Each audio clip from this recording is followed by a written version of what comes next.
कथा प्रारंभ होत है, सुनहु वीर हनुमान।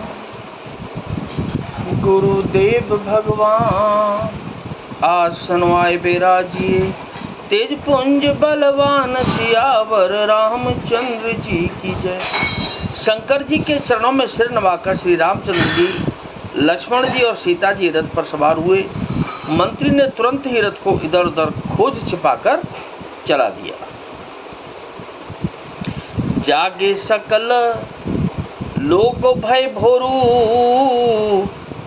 गे रघुनाथ बयहु अति सोरू। रथ कर खोज कतहु नहीं पावै, राम राम कहि चौदिस धावै। सवेरा होते ही सब लोग जागे तो बड़ा शोर मचा। श्री रघुनाथ जी चले गए, कहीं रथ का खोज नहीं पाते। सब हा राम पुकारते हुए चारों ओर दौड़ रहे हैं। मनहु बारी ने दी बूढ़ जहाजू, बयहु बिकल बड़ बनिक समाजू। एक ही एक देह उपदेशु, तजे राम हम जाने कलेशु। मानो समुद्र में जहाज डूब गया हो, जिससे व्यापारियों का समुदाय बहुत ही व्याकुल हो उठा हो। वे एक दूसरे को उपदेश देते हैं कि श्री रामचंद्र जी ने हम लोगों को क्लेश होगा यह जानकर छोड़ दिया है। निंदहि आप सराहै मीना, धिग जीवन रघुबीर बिहीना। जौप प्रिय वियोग विधि कीना, तो कस मरन न मांगे दीना। वे लोग अपनी निंदा करते हैं और मछलियों की सराहना करते हैं। कहते हैं श्री रामचंद्र जी के बिना हमारे जीने को धिक्कार है। विधाता ने यदि प्यारे का वियोग ही रचा तो फिर उसने मांगने पर मृत्यु क्यों नहीं दी। एहि विधि करत प्रलाप कलापा, आहे अवध बरे परितापा। विषम वियोग न जाहि बखाना, अवधि आस सब राखहि प्राणा। इस प्रकार बहुत से प्रलाप करते हुए वे संताप से भरे हुए अयोध्या जी में आए। उन लोगों के विषम वियोग की दशा का वर्णन बिल्कुल नहीं किया जा सकता। 14 साल की अवधि की आशा से ही वे प्राणों को रख रहे हैं। राम दरस हित नेम व्रति, और लगे करन नर नारी। मनहु कोक कोकी कमल, दिन विहीन तमारि सियावर। रामचंद्र जी की जय, पवन सुत हनुमान जी की जय। तब स्त्री पुरुष श्री रामचंद्र जी के दर्शन के लिए नियम और व्रत करने लगे और ऐसे दुखी हो गए जैसे चकबा चकबी और कमल सूर्य के बिना दीन हो जाते हैं। सीता सचिव सहित दो भाई, श्रृंग बेरपुर पहुँचे जाही। उत्तरे राम देव सर देखी, कीन दंडवत हरसु विशेषी। सीता जी और मंत्री सहित दोनों भाई श्रृंगवेरपुर जा पहुँचे। वहाँ गंगा जी को देखकर श्री रामचंद्र जी रथ से उतर पड़े और बड़े हर्ष के साथ उन्होंने दंडवत की।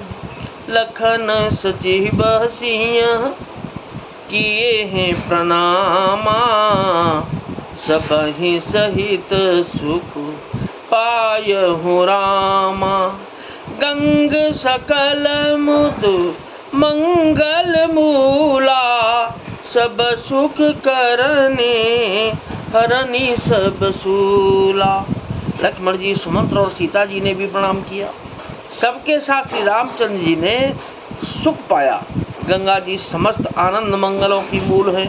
वे सब सुखों की करने वाली और सब पीड़ाओं की हरने वाली हैं।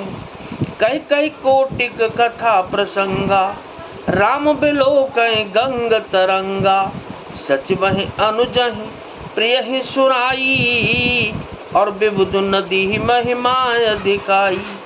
अनेक कथा प्रसंग कहते हुए श्री रामचंद्र जी गंगा जी की तरंगों को देख रहे हैं। उन्होंने मंत्री को, छोटे भाई लक्ष्मण जी को और प्रिया सीता जी को देव नदी गंगा जी की बड़ी महिमा सुनाई। मजनु की न पंथ श्रम गयहु, शुचि जलु पियत मुदित मन भयहु। सुमरत जाहि मिटई भय, मिटई श्रम भारू, और तेह श्रम यह लौकिक व्यवहारू। इसके बाद सबने स्नान किया, जिससे मार्ग का सारा श्रम, थकावट दूर हो गया और पवित्र जल पीते ही मन प्रसन्न हो गया।